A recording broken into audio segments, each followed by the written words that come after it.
আজকে 15/2/2026 আমার বাগান থেকে একসাথে আমরা 4টা লাউ সংগ্রহ করলাম। অনেক সুন্দর।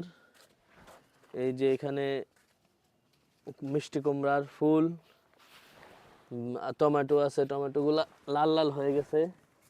এগুলা এখন ঘরে রেখে দিলে 2-1 দিনের মধ্যে পেকে যাবে।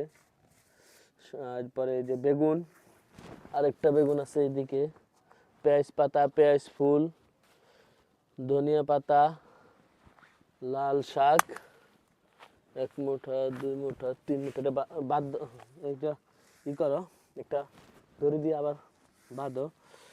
আলহামদুলিল্লাহ আজকে অনেকগুলা সবজি। এগুলা কিছু হাদিয়া যাবে, কিছু আত্মীয় স্বজনের বাসায় যাবে, কিছু আমার বাসায় যাবে।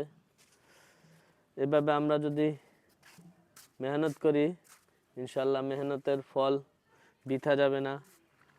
আল্লাহ তাআলা কোরআন শরীফে বলছেন, ওয়াল্লাযীনা জাহাদু ফীনা লানাহদিয়ান্নাহুম সুবুলানা। যারা মুজাহাদা করবে, চেষ্টা করবে, আল্লাহ তাআলা তাদেরকে তার ফলাফল ব্যর্থ হবে না। এবং এগুলা খেতেও অনেক সুস্বাদু এবং পুরা ভেজাল মুক্ত, কোনো ভেজাল নাই।